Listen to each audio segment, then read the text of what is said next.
Welcome to the Theory of DFS podcast. I'm Jordan Cooper, the co-author of The Theory of Daily Fantasy Sports. It's a 15-hour audio DFS masterclass you could pick up at theoryofdfs.com. Joined as usual, Erik Beimfohr from spikeweek.com. Basketball's coming up.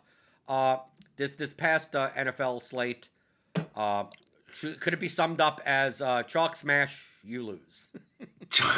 Chalk smash, half your lineup probably got injured. So let's just move it on to the next week. That's pretty much what it was for me. It was I don't know how you can win. I mean, I'm sure there's other people that disagree with me, but it was a very tough slate to win, I think. So it's one of those you kind of look back and really almost no matter what I would have done, it didn't really matter. So I'm actually not too upset. It's the rare losing week where it's like, shit happens and you move on. And I guess maybe now I'm looking forward to NBA more because of a losing slate. And I think I'm 1 for 5 on winning slates on the year. So it's a rough start, but that's how it goes sometimes. Yeah, but you must have did well in cash games. I mean, anytime the truck smashes this hard, I did fine on I made it's almost laughable. I made $700. But I mean on like $16,000 of volume. So I mean like right. like it's like, oh, $700, that isn't that bad. It's like 4% of which is fine. Hey, that's perfect. That's the reason why I play cash games. It's like didn't do GPPs, lost, but cash games, FanDuel, multiple because I'm playing tiers. It's not just one slate. And I would have made more if Daniel Jones didn't get a concussion because I had him in my cash lineup. Eric, we colluded without colluding. Don't let the people know, but we didn't even talk to each other. we record a podcast on Mondays or Tuesdays, and then we almost don't talk to each other the rest of the week, and we ended up on the same cash team. So for the collusion seekers, we were guilty last week. Right, but I mean, like on those weeks, like I don't mind because most likely, like if all the chalk smashes, like I'm especially in NFL because people make enough mistakes. Yeah. I mean, like, dude, like on DraftKings, in the $5 massive double up, which is single entry, Madison was only 42% owned. Yeah, I mean, Adams was only 36% owned.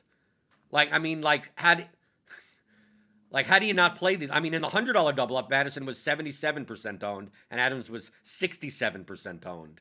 So that shows like the lower stakes you go, you're gonna find people. I was playing head to head. I mean, I scored 171. Like essentially, my lineups would have been better if I played the Lance Fournette version of my lineup. Yep. Like it was all a 3v3 type of like essentially in cash games. Although Ben the Better may not know like exactly how this works in cash games. Like to me in cash games, you plugged in Madison, you plugged in Henry, you plugged in Devontae Adams, you plugged in either the Washington or the Eagles defense, there's a 100 difference. And then you plugged in either Ricky Seals-Jones or Evan Ingram in your tight end spot. Then you played at least one of the 4,800, like you played Waddle, Shenault, Higgins. You could even get away with Antonio Brown, which would have been even great, but he was a much higher variance play, but I get it. You were playing either Lance, Jones, or Prescott in your quarterback spot, depending if you were going up or down. You were playing, you could have played Tony if you were playing a certain build. And in the flex spot, you're playing Damian Williams or Fournette. Right? So you're playing 3 running backs, or you could play 4 wide receivers if one of them is a 48. Like I'd still much rather play Fournette over any of those 5K wide receivers. Agreed. And like, dude, that's your cash. Like that's like there you go. Like there's only a small pool, and it just depends on did you play Waddle or Shenault in the lineup that we both had, or it was Damian versus Fournette, which then in turn changed your tight end decision. And in turn, like you said, then the kind of the wide receiver 3 position. Right, or if you played Lance over Jones. Lance right, Jones, that $300 difference. So you're playing Lance, Ingram, some type of combination like that. Yeah, Or are you playing Lance CeeDee Ingram, Lamb? If you're not Fournette, playing, right? because there were some constructions where you're not playing CeeDee Lamb and you're playing two. You're playing like Waddle Higgins, Waddle Yeah. Chenault together. Yep. Like all these combinations, if you go into like the massive like $250 double up, like you'll find like all the sharp. Like if you go to the sharp players, you'll find these like whatever we're talking about. Like I saw that every lineup that I considered, I saw like Hmm. and typically duped 10, Yeah. 20 times. I mean, like multiple people. I look and I go, okay, who are the sharp cash players that, I typically avoid in head to heads? And I go look and I go, what did they go? Oh, they played that lineup. Oh, they played this line. Like I played this type of line. And I'm duped, 10 times also because I'm playing this Hmm. version of that. So like these are the types of weeks that for like cash games to me were like the easiest. Yeah. Because other than those like very minute things, like once you plug in Henry, Adams, and Madison, like there's only so many directions you could go. I mean, you're paying up at 9K running back and an $8,200 wide receiver. Like there's not many ways. Actually, before the Madison news, I was playing Tony in my lineup. I was playing my before 11:30. My lineup would have been Lance, Henry, I believe Lance, Henry, Fournette. And then I Yeah. play Adams, Lamb, Chenault, Tony, Ingram, Eagles defense, or some type of line where it's a four wide receiver lineup, like that, and that would have been beautiful if I would have. It would have been beautiful, but I wouldn't have had Madison. I mean, like you still needed to You're play right. Madison, Yeah. but I mean, this is not really a cash game show, but just to show you that like cash games are not like they're not difficult. Like No. you could just run lineup projections and like if you're not on that type of 3v3, then you're pretty much not playing sharply. But in the single entry stuff, I chose Eric. I don't know what you did, but I played 7 lineups. I didn't try to make like 25 different single entry lineups. I just played 7. So I played the double spy, which is a small that's like 833 people, so it's a little Yep. bit closer. The spy, the game changer, stuff like that. I decided, number one, that in all of my 7 single entries, 3 max lineups, I played Alexander Madison. Like all, I just locked him in. There's no Yep. point. He was the second highest rejected. He was the second highest rejected running back and the third highest rejected player overall, non-quarterback on the slate, and he was 5,500. So he's $2,500 underpriced. Jam him in. I don't care what his what I thought was at worst he'd be efficiently owned, and at best he'd be underowned, being that the Hmm. news only came out 90 minutes before lock. So it's like I don't consider like is he going to be overowned? I don't think what is his overowned level at 80%? I mean, what is it? Yeah. I don't know. Yeah. Is it Like more likely it comes in under? 85 or something. Yeah. Right. So to me, that was solved already. He was preloaded into lineups. I chose to overstack more. Like I was either playing out of my 7 lineups, I played 2 contrarian Mac Jones lineups. Hmm. Mac Jones with Myers, Myers. with Yep. Jonnu Smith, with Brandon Cooks because they projected well, Hmm. and because we had a slate where we didn't have 1,050,000+ point total games. Right. So I don't mind. But then in those lineups, I'm able to play Henry, Adams. I'm able to play all the one-offs that I want in the secondary correlations. So I was either building that way or I overstacked. And the overstacked games that I was overstacking was Dallas, New York, and Tampa Bay, Miami. So like my best lineup in the double spy was Brady, Fournette, Brown, Godwin. So 4 players, and then Waddle and Hmm. Gesicki. And then that lineup still has Madison and Yeah. Henry or Adams in it. Like it's still or Right. Kamara I had instead of Henry. And then in the Giants game, I did kind of like Jones, Galladay, Tony, Ingram, Lamb, Elliott. Like some type of lineup like that, like a 4-2. Just to I want this game projects well as a group. Hmm. Let me play it, but these were in the smaller ones. So like the smaller spy, like the spy that's like 5,500 entries. I didn't play this type of lineup because 5,000 is much different than like 800. So in the smaller spy, I played one of those, and then in the double spy, I played the Brady overstack lineup. Came in like Yeah. 59th or something or whatever. I chose to do it that way rather than in single entry. Like these guys just project like these like it was hard for me to run lineups and not get like all these guys in it, no matter what their ownership. I mean, like to not get Devontae Adams once you like these Madison, Henry, Adams teams, Fournette, even Damian Williams, like just there's no tight end worth paying up for. So I'm including him in the stack. Yeah. That, so like it was one of those weeks where in single entry I thought either I was going to get very different by playing a cheap stack, or very different by playing an expensive stack just fucking just like Brady and everyone, and or play that lineup. I played one lineup in the power sweep the opposite way. So instead of playing Brady in that lineup, the same players, but I would play Brissett. So it's Brissett, Waddle, Gesicki, and I still have Fournette, Brown, and Godwin in it. But now because I'm going down from Brady to Brissett, I'm now able to upgrade like my flex spot from like AJ Brown to Devontae Adams, right? Or from Keenan Allen to Alvin Kamara. You know, like I'm doing, you know, so now I could have like two high-priced one-offs Right. in my lineup. I don't know if you thought about it that way, but assuming from your reaction, if you stacked the Giants Cowboys game, 64 points got scored in the game. Too bad that the players that you had in your lineup didn't even play much of the game. Right, exactly.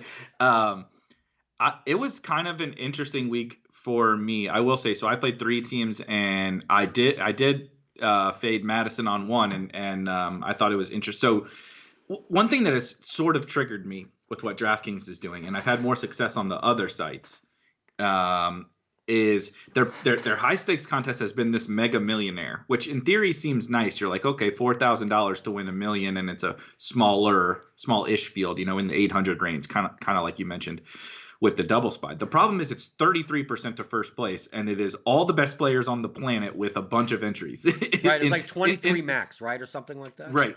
And so like all of those guys, so like when why I'm bringing this up is because normally I'll play like the luxury box, or you mentioned the game changer. We're talking about 200 people. And so there's still only so many entries that those guys can have. It's a much, much, much smaller field. And so there's a lot of different, you know, benefits for me to that that allow me to either, you know, not have to get super fancy, or really, really easily leverage and just have to not beat very many people, right? Or do the overstacking thing, right? There's tons of different things in those super small fields. And it's also not quite as top heavy typically. It'll be like 20% to first place, or 25% to first place. And they're doing this stupid Mega Millionaire. So there's like, you know, let's call it, just for easy numbers, you know, there's almost 1,000 people, and it's 33% to first place. And like you said, you know, you pay $4,000 to get into the contest, and sixth place is some steak knives. You know, it's like what are we even doing here? So in that team that I played into there, I did fade Madison, but I played the Vikings passing game. You know, I just stacked up the game, brought it back with Hawkinson, and obviously none of that works. Adam Thielen didn't have a catch until like the last drive or whatever it was. But you know, I actually was okay with that, knowing that 75, I don't even remember what Madison's ownership was, you know, 75% of the people in there, when I'm trying to get this crazy top heavy against the best players on the planet, I went away from Madison in that one. But my thesis was, and I talked about it on the Sunday morning show with Ben, I was like, unless you are leveraging against Madison, you have to play him. Like there's only two. Right. There was only like two reasons two ways to kind of approach Alexander Madison, and it was, if you wanted to do that, like what I did, I thought that was okay. And if you, and otherwise, like there's really there's no rhyme, or it's not just like, you know, I think that there were reasons to just outright fade Fournette and like not leverage against him or whatever, whether that was right or wrong. But just because of the way that he projected so differently than how Alexander Madison projected. And so, that was my approach. And the only thing that I regret is I did have a buck stack, and I backed off of it for a late swap team, which ended up being horrible because all the afternoon games were shit besides the Chargers, and of course that was not the one that I stacked. So it just kind of the same thing. It is what it is. I I feel like I was close to the right different things. But it was impossible to hit the nuts this week, really. Like, even there was enough people even on the Bucks, right? Because how cheap Antonio Brown was, the ETR guys were pumping, like Mike Evans, and not that they got steamed by any stretch. I thought that they were one of the best tournament stacks there were, but you saw, look at the leaderboards. It was a ton of those guys. There was enough ownership on kind of each one of these different spots that I found it a little bit difficult to pick between them. So I sided a little bit more with like leveraging off of each, like leveraged off Devontae Adams on a team, leveraged off Madison on a team, leveraged off Henry on a team, right? So I picked the wrong decision points, but I would do some of it again, not all of it again, but I would definitely do some of it again. In your cousin stack, what did the full lineup look like? Because I can't bring it up in Results DB because losing entries are anonymous. Yeah. I don't know whether or not to scold you or not, because to me, if you're playing that contest, if you're playing a non-Madison lineup, the rest of that lineup should be the highest. Like, if you're, like you said, you played, what was your stack? Cousins, Jefferson, Thielen, Hawkinson. So to me, if you plug those guys in, like I still have my aggregated projections up. Let me see. I want to make this experiment if I could get it. Okay. Mm-hmm. Based on my projections, I'm going to lock in Cousins, Thielen. Why is this so slow? We're running the recording software. That's why. Let's see. Let me see. Thielen, and so you're not. I mean, you could technically still play Madison in this lineup, but your whole point is that if Madison fails dramatically, it's more likely that it's because the passing game got there, and not that the Vikings just died. Yep. Okay, so I'm going to lock these guys in. I'm going to remove Madison because he's going to come up. So based on my projections, this is what your lineup should have been if you played all the one-offs. So you have your Cousins, Thielen, Jefferson, Hawkinson. You'd be playing double tight end. So you'd be playing Fournette, Damian Williams, Devontae Adams, and Ricky Seals-Jones with the Eagles defense. Now, I can understand not playing a chalky defense. So I'm going to take out, I think this is an interesting thought experiment. So I'm going to take out the Eagles. I'm going to take out the Washington football team because those are the two. If you're paying, especially in a smaller contest, the ownerships on defenses get inflated. And the ownership has nothing to do with it's so not correlated to anything, you'd rather just not have them. Okay? Yep. So I'm going to take that out. Okay, I'm going to run this. Okay, this makes a little bit more sense. So you have your Cousins, Thielen, Jefferson, Hawkinson. The one-offs would be Fournette, Damian Williams, Robbie Anderson, and Jacoby Myers. And the Texans defense. What did your lineup look like? Well, this is going to hurt this thought experiment because I swapped because I had late guys, and so I ended with Chubb, Jacobs, and Tony in this team. Okay, but what did it originally have then? I don't remember. Because obviously, but it was afternoon. It was afternoon, guys, and so it is a good point where I didn't. I know I had Damian on this team. Damian was like a guy who I was high on, and it was also like if I'm fading Madison at that, whether this makes any sense or not, but like I'm fading this chalk Madison, like you said, I'm just going to play the best projection in Damian, and I think I had some correlation with him, whether it was Ruggs or something like that. But I think your point is, don't you think that's getting you're getting fancy play syndrome there? I think your point is well taken on. Like, why didn't you have, like, if you're fading Madison, why didn't you just play Fournette? Like, why didn't you have Fournette? So I will counter. Why did you have Devontae Adams in that line? Like, why did you try? Devontae. So I think Devontae is the actual discussion point. I'm not as on the Fournette thing because, like, I think that Chubb was 6,700, right? Gibson. We talked about the running back thing in the past before, and like Fournette being the mega chalk, and Giovanni Bernard is back. We've talked about how wide open running back is this year. I'm not as into just forcing the chalk because my team is contrarian, especially at the running back position with what I perceive to be the variance at that position right now. And I actually feel totally fine with that. I think that the mistake I'm asking, and I also agree with, like, the reason why I played Damian Williams in my cash lineup over Fournette, the Fournette option, is that I thought Fournette's range of outcomes was much wider. Better offense, more touchdown equity.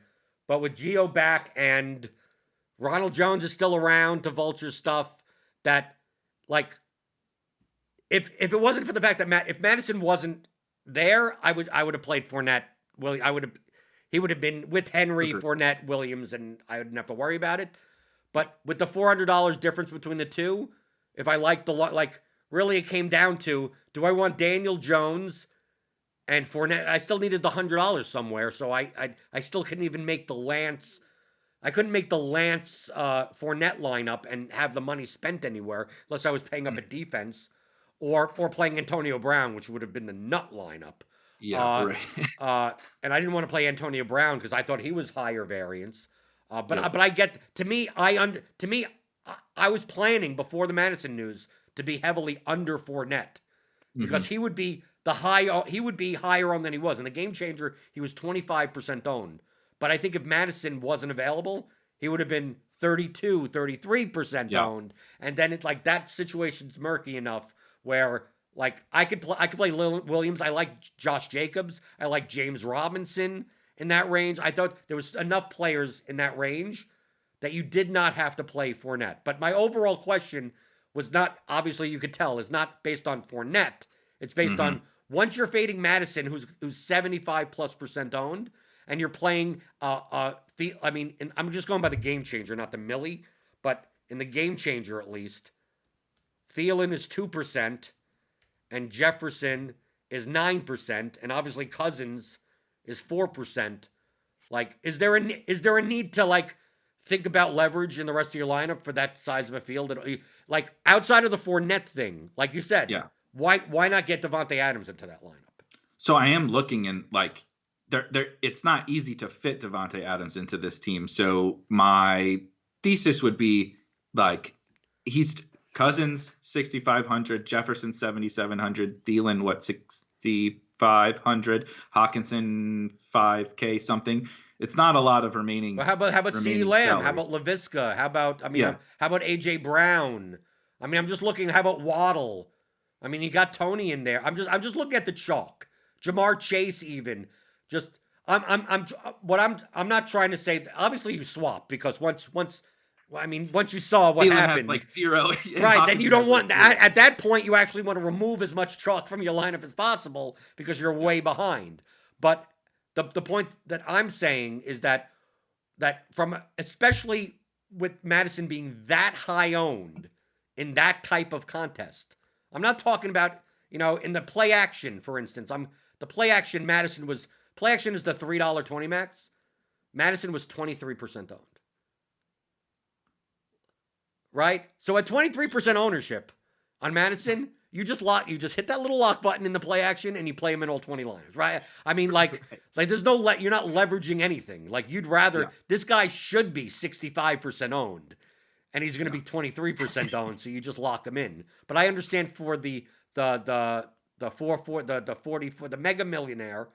But you agree with me that once you've done that, your priority is more on projection than on leverage. Like, you're just jamming the best plays that you can into the rest of your lineup. It definitely is to a certain point, and there's a line to toe in terms of, and I'm not good at, I definitely tend to side more with probably on the fancier play side, not whether it's intentional or not or whatever, but like in that team, well, like you said, you switched. I mean, we can't even go by the team that you have now. I mean, you completely switched. But I left myself out actually to the Cowboys game, and that was part of the plan, as well as the 49ers game, blah, blah, blah. Like, I intentionally wanted to do that because, like we've talked about with late swap, basically I just leveraged the most important play of the slate, Alexander Mattison. If it hits, I have this information heading into the afternoon, and it's like, okay, CeeDee Lamb and who, like you said, who are the best projected plays. Obviously, that did not happen, so it would have been more fun. Well, it obviously would have been a more fun discussion because I would have a lot more money if that would have happened. But it would have been a more fun discussion around that today if it had been a more positive outlook heading into the afternoon. But I think as it relates to just jamming in the best projections, we definitely agree. But I do.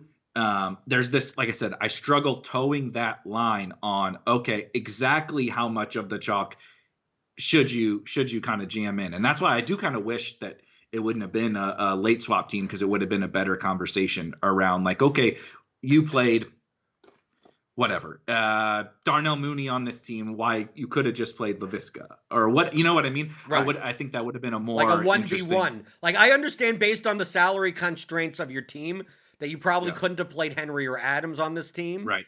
Right. And obviously these are early. So like the game that would fill in if you wanted the late swap optionality would be the Cowboys Giants game. So it's like that lineup could have originally had Lamb, Galladay, Elliott, like those types of players, and and then you're like, well, now I can't play Lamb, or now I can't play I'm just looking down Deebo Samuel, but I mean, these guys weren't that owned. No. That's why I question even leaving all those many spot. Like, so much of the chalk was early. Yeah. That like you're already leveraging off the chalk, and then still not like because once you don't play Madison and you're paying up for that stack and Hawkinson, like I would have thought that the lineup that would have made more sense, but I think you did it for a reason, is to play Swift as the run back. Yeah, I played Swift elsewhere. But don't you think it makes sense in that line? You're already already fading Madison, a 75% owned guy, like, and you're paying up at tight end, which no one else is doing. Like, but you're already doing what no one else is doing, which is not playing Madison and playing the direct negative correlation. Why not use that reasoning to fill that running back slot there with Swift? Because most people that are playing Swift are not playing the Cousins stack anyway. They're just playing Swift as a one-off. Like, I'm questioning that you're making a lineup with in an 863 player tournament that just is like dude, this line, the original version of your lineup, like is too contrarian. It's more contrarian than my slant lineups that I played. That's kind of the point that I'm making. Like once if Madison, let's say, was 30% owned, and let's say Madison was 7,500, so like that would have made sense that he's only 30% owned, and he would be the highest owned player, and you did that. It's like, okay, like you're getting leverage, but you're not getting like insane leverage. But when the guy's 75% owned, you're getting such insane leverage that if Cousins goes out and throws for 4 touchdowns, and Madison's sitting there with 8 points, while Jefferson has 34 and Thielen has 23, and Hawkinson has a 100-yard game with a touchdown. Like, dude, like you're that whole combination. You're maybe in first place in the 444, whatever, before the fucking 4 o'clock games even start. So at that point, you're plugging in Damian Williams, you're plugging in CeeDee Lamb, like. So why was even like Ruggs even in the original, like, it just seems completely over leveraged for the Madison fade. If you were fading, let's say, CeeDee Lamb, let me bring up the mega milli ownership. See, so while you're looking at that, at least you're on. I mean, I'm challenging you. I'm challenging you to the construction, the original one, not the swapped one. Right, and I don't have a problem. Yeah, I don't have any problem with that. I think. And I could be certainly wrong. I would like to hear thoughts on this. That for these specific contests, I would rather. I mean, we're talking about. I just pulled up the contest and the contest details. It is so it's 767 entries, and if you get 10th place, you get like nothing. It's $1 million. It's $1 million to first place. It is 33% of the prize pool is to first place, and again against all of these best, like Awesemo has this maxed, and well, he doesn't have this maxed, but but you know what I mean. But Eric, Utica has this if maxed. if your stack works and Madison fails, you've eliminated he was 73% owned. Mm-hmm. Now let's say you don't play Adams also, which is you couldn't get Adams or Henry in based on your construction. Okay, correct. So Adams in the Mega Millionaire was 42.5% owned. Mm-hmm. Henry was 36.9% owned. So you're telling me you're trying to pass this off that in a lineup that you already could not play these three players because you're fading Madison and you can't fit in the other two, that enough lineups won't be dead for you to win first place just playing the rest of your lineup being chalk. I mean, look at these. You're fading the three highest owned guys, not at like, oh, the three highest owned guys are 24, 26, and 28% owned. It's like, Lude, the combination of all these lineups, I could pull up maybe you pull up the CSV and run it in Excel. It's quite possible that if all three of these fail, out of the 863 lineups in the contest, it's quite possible that 820 of them are dead. I mean, like you've already killed all those lineups. So now what?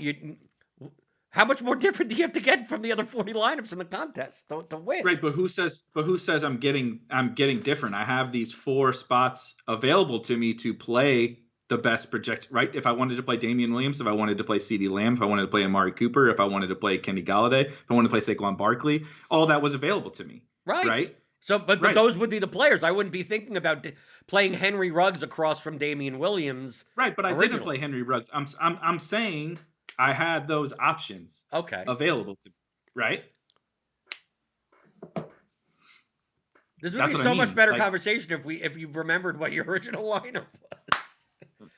Well, it would have been a really, really low scoring lineup. We know that by far. But like also the point for me is how I kind of approach late swap is like I don't have it. There's not a locked in lineup.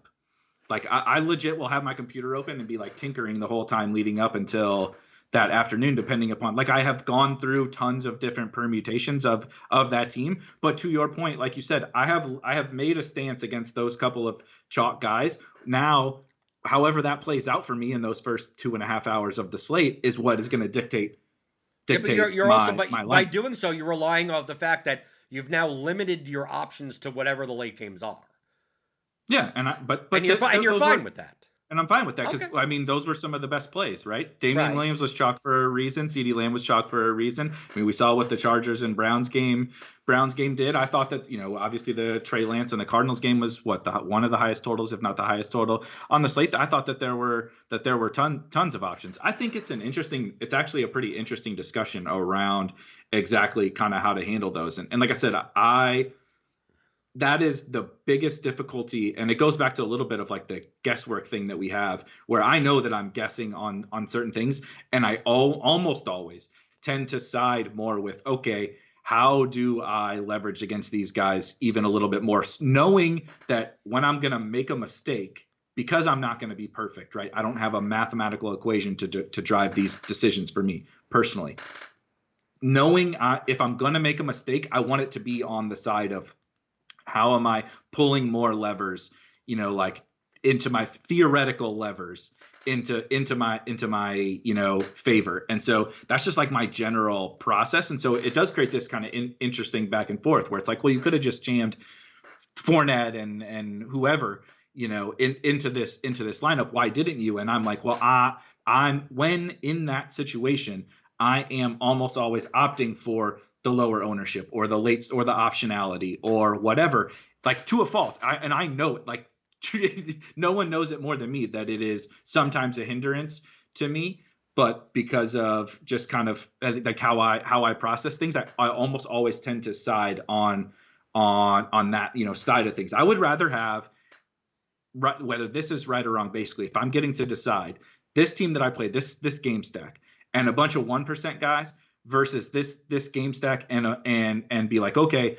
I understand I'm leveraged and I'm just going to jam in, the chalk around it. I would rather side on the lower ownership side, like as a tiebreaker. Obviously, I would much rather be perfect and thread that needle, but I understand just as a part of how my process is. I'm almost never going to do that. So I tend to go, swing that direction. And sometimes it is too far that direction. So like you questioning it is not like, it's something that I do every Sunday. I question like are you getting too contrarian type of thing every single Sunday. And like, I'm comfortable the fact that I do sometimes to get too contrarian, but that's it's kind of a fun conversation, I feel like. Right, because the one thing that I'm not questioning is you're fading Madison. Yeah, which is really funny. That's the leverage. Like, I get, but the point is, once you fade a 75% on guy, and you build a lineup that can't include the 42% and 39% on guy, it's like, to me, the rest of my lineup is like, what are the best plays? Like by default, like at that extent. But we've had slates like last week, the week before, where the ownership was much less condensed. It was much more spread out. Yep. So there's no leverage point. So now everyone's owned to some extent where you could just kind of play the best plays and kind of go a little down here, a little up there. But if you're the type of person that pulls leverage points, I get pulling, like you pulled all three at once, and then like, well, I don't know if it's enough. It's enough. Dude, it's enough in the large field stuff. It's like, and it wasn't that it wasn't enough. It was that, like, I do. The other thing is that, like, the optionality thing. I think that's my biggest. I think you overvalue it too much. I do. I think so too. I definitely agree. Well, not over. I think I think a better way to put it, Eric, for like this specific case, I think you I still think you overvalue it, but I also think that you dedicate too many spots. I think that's it's firstly fine to say I'm going to play what you played, the Hawkinson and the Cousin stack, but that doesn't rule out the fact that maybe you why not fill one of the running back spots with someone with Najee Harris, right? With James Robinson. Right, I mean, there are options that are not Damian Williams or Josh Jacobs or whoever's in the late games, Elijah Mitchell, whoever, that project well. Like Najee projected well, Fournette maybe you don't want to play Fournette, fine, I get it. But someone, I mean, like, I understand not playing a defense because defenses are variant. Maybe you want to be able to go up and down somewhere.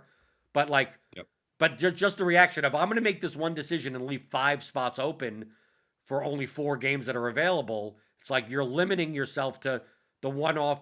Who says you couldn't have played a Jamar Chase one-off in that line? Like, right. If that's why, to me, it's easier to make that lineup, that Contrarian Cousins lineup, and then put in the chalk, knowing that, okay, let me see what the chalk is. And it's like, well, I don't want to play Fournette, so just take him out and replace it with a late player. And then leave the other guys in and go, well, I guess in this lineup I have a Chase one-off, or I have James Robinson one-off, or I have A.J. Brown one-off. Because they still all project good, so you're not forced to pick 5 players out of just 4 games, because you've now capped yourself out of any good player that did well in the, like, anything outside of your stack doing well is you've eliminated. It was a 12-game slate? Like, you've eliminated 7 games and said, well, I hope no one does well in any of those games. Like you've automatically limited yourself. What happens if those 4 o'clock games aren't good games? What happens if a 1 o'clock, like that Tampa Bay Miami game? Like, there's no reason why you could just say, well, I'm going to play Waddle in this lineup. He projects well. Yeah. Like, there's no, it doesn't mean that you have to fill up other spots, but just the stubbornness of, like, I'm going to play the Vikings stack and the run back and then see what happens. It's like, you could do that and still fill 2 other spots in your lineup with people and then go, I have a 3v3. I have CeeDee Lamb, Damian Williams, and a defense going for 4 o'clock. If this lineup works out, I leave it as it is. If the lineup doesn't work out, let me see what the swaps are. Without having to need 5 swaps, and now you have 3 swaps. Yeah, I mean, I kind of think that's, like, it's easy to say. I don't go in, just to be clear, I don't go in and say, okay, I'm playing this stack and I refuse to play anyone from the early games. That's not like my plan of attack. Sometimes it works out that way, and I definitely do value, like I said, probably too much some of the optionality. But I thought that the afternoon games were arguably the best ones on the slate, and we could argue the most underowned games of the slate outside of, I guess, the Cowboys. But even like the Cowboys stuff fell back in ownership because of what we saw with, Madison came in, and that pushed up all of the, and Devontae Parker was out, right? Pushed up all these different guys outside of that game that it's like, I'm not making decisions based solely on what time the game starts. And they'd be like, yeah, you could just plug in Waddle. I agree. But like, I also want it to make sense within a team that I have, as opposed to just saying, like I said, there's this towing of a line where it's like, yeah, you could just run the optimal around that team. But like, I'm also only playing, it's not like I ignored this game or I ignored the early slate across all my lineups. You know what I mean? I think there's definitely a conversation to be had around like, one or two spots and how many points, of projection, maybe it was being given up in order to have optionality. I think that's more. I think that's more of the point that in Yeah. my opinion, and like I said, I'm guessing to some extent. Me too. That in my opinion, you gave up too much projection for what you were doing. That's essentially the point that I'm not. That's why to be clear, it's not a correct or incorrect thing. It's a threshold thing, and it's like based on your original lineup for the contest that you were playing. I think you gave up too much projection for the amount of leverage that you were gaining. I think once you faded Madison and you couldn't play Adams or Henry, that the projection was already, I mean, even at that point, that may have been too much for, I mean, literally, you may have been at the point where fading all three guys was negative EV immediately. Like maybe there was no amount of leverage that you could have gained by fading all three. Maybe that was a mistake in and of itself. We don't know. I'm not going to say that it is or not. But it's more likely that you gave up so much projection to not play those three guys that you should have over-prioritized keeping your projection up as much as possible because you've given up too much. So what we're discussing is more of where that line is. And I believe that you went over the line. And maybe when you were building a lineup, you didn't think you were going over the line. So at the time, you thought that projection was worth the leverage you were getting. And what I'm saying is that I don't think that it was. And here's where knowingly, to your point, I agree. That's exactly what I was thinking when I was going into the lineup, was like, I know I'm towing this line, but like I said, I do swing sometimes too far that way. So like, this is a useful conversation because these are the things that I think about. And sometimes I take it, like I said, too far. One time, did you go in? Did you at least go? Did you go in? Do I have to scold you? Did you at least go in and like, if I fade Madison and plug in these, like what I just did with the Optima, and just see what the projection was? And the difference between the two? No, because I finished my freaking show on Sunday morning and got like 20 minutes and I made sure to polish up all of my cash teams. And then I was like telling myself, I'm like, okay, I'm making one team that's fate. Like I had decided, I'm like, I'm leveraging off of Madison. Here's the mistake. Here's what, like, as we've talked about this and I thought about this on Sunday morning too.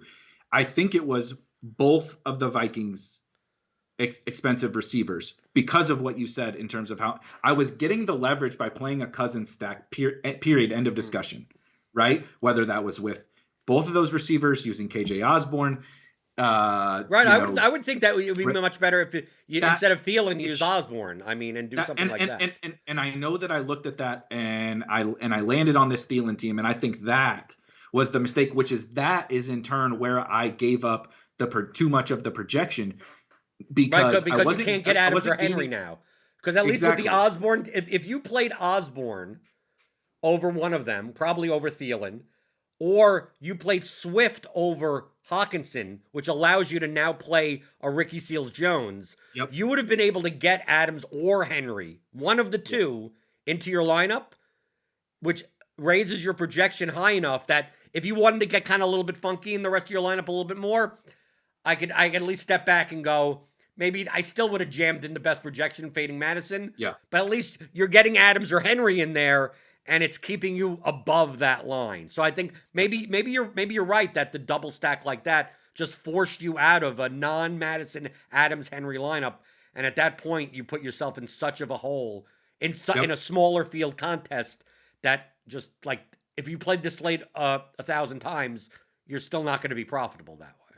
Right, and it's this. It's the guesswork and the theoretical part of this that made it difficult on me in a limited time. Right, we get inactives right when I'm going on a goddamn show on Sunday mornings, and then afterwards, of course, when we get a Madison, a Dalvin Madison thing, there's a limited amount of time to make this, and I didn't process it well, which is like a good lesson learned for me. But anybody else listening that you're trying to think about these things, when there were the projections like we had on Madison, Davante Adams, and Derrick Henry, and this is where I screwed up. My going in thought was, okay, Madison in this contest, this mega millionaire is going to be 75% owned, and that's pretty much what he came in at. I'm like, okay, so I want to consume all of I want to consume all of this production from the Vikings in the event that Madison fails, right?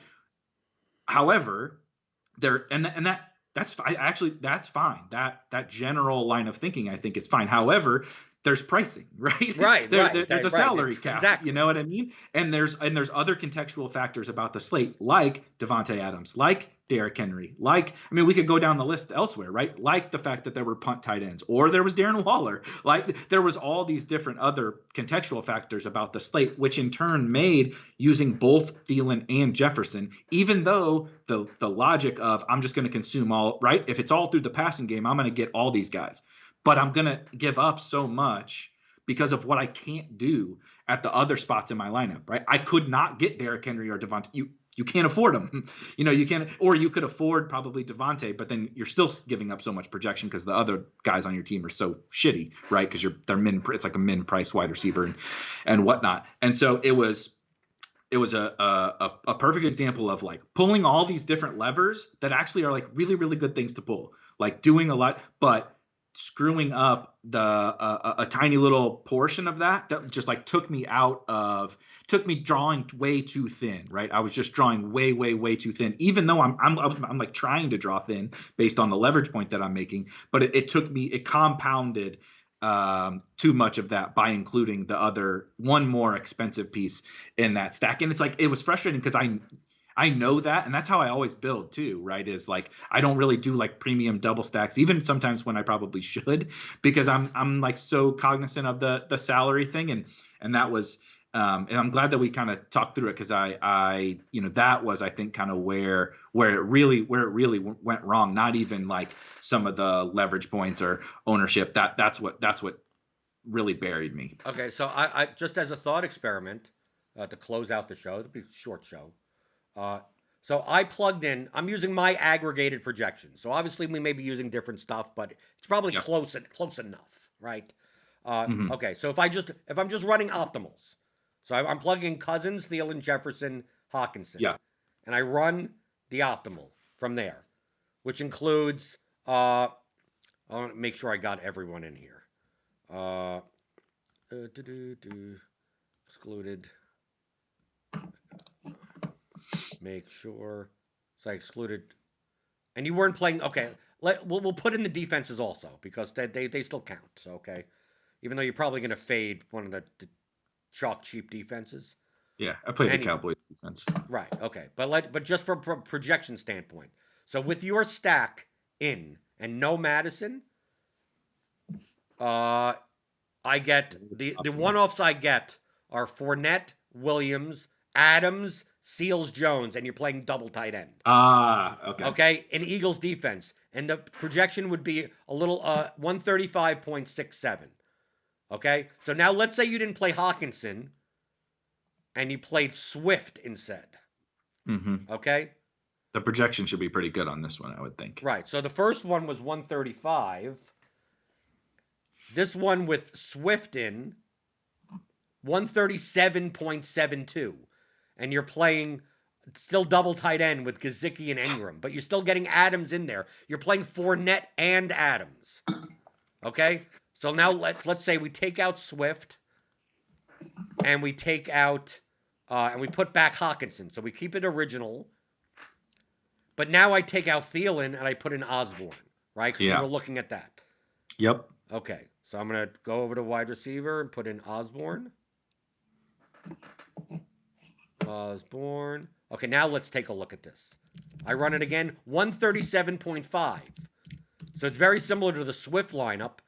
And this is the lineup. It's Cousins, Osborne, Jefferson, Hawkinson, Eagles defense. You're able to get Fournette, Williams, Antonio Brown, and Devontae Adams.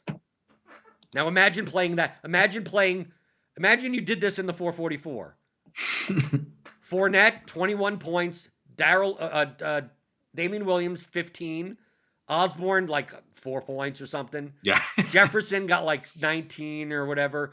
Antonio Brown got 34. Adams got 40. Hawkinson didn't do much. Like this, Eagles got 12. Maybe this lineup min catches, maybe, possibly. Yeah. Now let's say I take out Hawkinson and I put in Swift. So like that's the best combination. Right. Right. So we're playing Osborne, Jefferson, Swift, Cousins. And I run it and it comes out to 139.67. And you're playing Cousins, that Cousins, Osborne, Jefferson, Swift with Damian Williams, who you liked, Devontae Adams, Jacoby Myers, Mike Gesicki, Eagles defense. Like, doesn't that set, I mean, from a projection standpoint, like you're playing chalkier stuff, but like Osborne's not going to be owned. Jefferson, I mean, you're not playing Madison. Jacoby Myers wasn't that owned.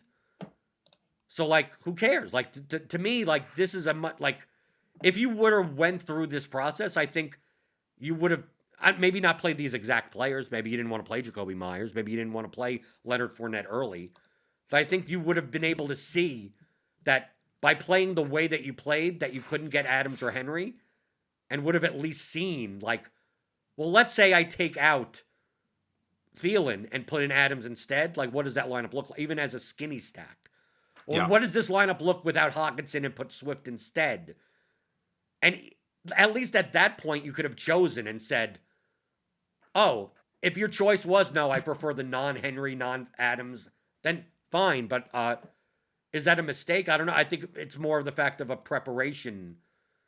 Mm-hmm. I think you're good enough that if you would have thought it out a little bit further from after doing a show and having to deal with the Madison new projection and everything, I think you would have saw that you were giving up way too much projection for the amount of leverage that you were getting. I think so too. I definitely didn't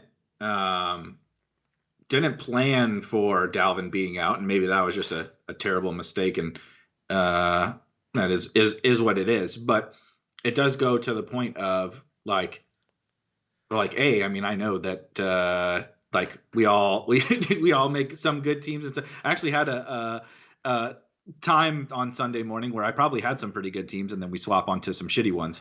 But it's like there is this balancing act that is hard, even using the projections, right? It's easy to say after the fact when Devontae Adams has a 40 ball and Madison has a 30 ball and Derrick Henry scores 3 touchdowns. It's like, well, you should have just jammed in the chalk alongside there. And maybe that is still true, right? They were the best. They were the best plays. On the flip side, it's like, okay, here was my plan of attack, and here's all the levers that I was pulling on this team. We established, right? I definitely think that the Thielen thing, or Jefferson, whichever one you would want to include or exclude on that stock, I think was the mistake and prohibitive from just a roster construction perspective. But it is so funny to kind of see after the fact, like how you have to thread this needle, right, between what is, and we talked about this in the past, like some people have, a mathematical process for determining exactly how much, what is the appropriate amount of leverage. And I definitely don't, but I still am going to side with more leverage and pulling more of these levers that I have available to me in a specific contest like this. And like to the point I said earlier, it's like on the other teams, like, dude, I just played Madison on every on every other team. I had Devontae Adams on one team, like it was this lineup happened to be the one that I played in that specific contest that I definitely, had regrets about. But it's also like, I think it was a really good illustration and good, like you said, mental thought experiment to walk through and be like, okay, look at just the tiny little things that you might be able to change as you're going through your process of, okay, you got this leverage point, you got that. Here was your optionality plan or whatever. What if we did this? What if we did that? Right. Right. And what does the whole lineup look? And what does the whole lineup look like? Because like I said, I'm not arguing the fade Madison and play the negatively correlated passing stack. Yeah. Like it's just like, okay, now what does the rest of your lineup look like? Because that negatively correlated passing stack could look multiple different ways. Because we just went through the multiple different ways. But if you went through the multiple different ways, you'd go, well, if I play Thielen and Jefferson together, the projection is 10 points lower than all these other lineups, and I don't get the chalk Adams or Henry in there, I may be in trouble. Or you may have saw that, oh, in order to do this, I need double tight end, and it's something that you would have never thought about because it's like, why am I playing double tight end? And you go, maybe it does fit this way. I mean, like that's what would have got me, I think, to realize is seeing the fact that to make this thing work, you need double tight end, and knowing what we know about kind of double tight end. If you need double tight end to make it work, it probably is not a good thing to do. Probably, yeah, you're definitely giving up too much when you need Ricky Seals-Jones in the flex to make a lineup work. Oh man, But you enjoy. We're not. I'm not ragging on you or anything, right? I don't mind. I don't mind, and like, dude, nobody is more open about like, I'm not an expert at, like, I'm not perfect at any of this shit. It's helpful for me. It's helpful. You would have lost that no matter which way you went. You would have lost, right? I faded the nearly 100% owned guy that went for 6 times his salary, and Adam Thielen didn't have a catch until the last drive. And if you didn't want to play Adam Thielen, you wanted KJ Osborne, he didn't do shit either. So like none of it mattered, but it is a good kind of just like you said, thought exercise to go through. I actually thought it was really, really helpful. Hopefully other people kind of thought like, okay, if I do this, if I do that, because it is hard. We talk, like I say it all the time, like I'm doing theoretical things. And even when you look at projections and you're trying to apply these theoretical concepts, there's no exact way to do that, right? Like there's no exact correct. There's no like correct. Yeah. Like it's all on a scale. And that's why when people ask like, look at my lineup. Was that a correct line? Like, there's no such thing as a correct lineup. I could say, like, I think this is over leveraged for I think you didn't need this much. This could still be a profitable lineup, but it's so high variance that it's like you could have made 500 other lineups that were equally as profitable but less variant than these weird lineups for the contest that you're playing. Or it could be the type of thing that someone looks at. I look at it and go, this seems way too chalky for you to win first place. Like, you have great min cash equity, but not enough first place equity. Do I know how much first place equity? No, I don't. I'm not doing the exact calculation. Right.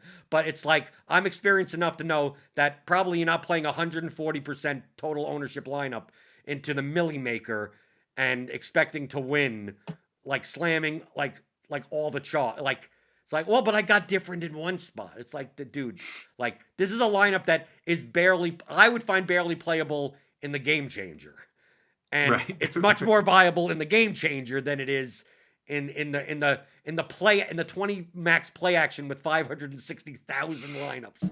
That is the hardest contest to win. But that's the game that we're playing. But that essentially that is the theory of DFS is where's the EV of a lineup comparing projection to ownership, and what are those levers, and where's the line? Right? And if you're good, even if you don't have a mathematical process, I don't. I use blunt methodologies. You use even more blunt methodologies than I do. I use some type of mathematical process, but even then I'm kind of guessing on the range. And then once I find the range, I'm like, jam the range, right? Just how many lineups fit like this? What combinations can I make, and how diverse can I be so I don't go broke doing so? And if you're better at guessing in that range, you're going to be profitable. If you're worse, you're not going to be profitable. Mm-hmm. Obviously, if I did some type of simulation methodology, I'd be more precise. But I download the CSVs, I look to results DB. when I look in the slant, which is the contest that I play, when Madison is 53% owned in the slant and 23% owned in the play action and 35% owned in the Millie Maker when he should be 60+% owned, there's enough dead money in there that I don't have to be precise, right? I could be directionally accurate just fine. And that's why to wrap up, like I mentioned, when I make errors in my contest, it is pretty much always, given the contest that I'm playing, the people that I'm playing against, the payout structures of these stupid ass contests, I am erring on the side of taking it too far, right? And I will err on the side of giving up too much projection. And that seems crazy. I know. I don't know. I agree with you. I'm more of the same. Would be like, what are you doing? You know, like, why would you do that? Because I'm less likely. If someone showed me their 150 set and it was 150 cash lineups, I say I would have much rather you showed me 150 lineups that have a 40% cumulative ownership, right? I would have that give up 30 points of projection because it's like, dude, if you're and they're playing like the Millie Maker, I'm like, dude, this 150 set of like 150 cash lineups is like, dude, you're just throwing away money. Like, you're just gonna bleed all your money away doing it this way. At least with the other 150 set, you're still bleeding. You're gonna lose money with these lineups, but maybe you get lucky in one of these hit. You're not gonna get lucky with the 150 cash lineups. You're either gonna split first place or you're never gonna it's never getting there. These lineups. I mean, you'll come in 187th place and be happy or something, but you're not gonna win. So yes, I agree with you, and we talk about this in the Theory of Daily Fantasy Sports, which you could pick up the 15-hour audio DFS masterclass at theoryofdfs.com.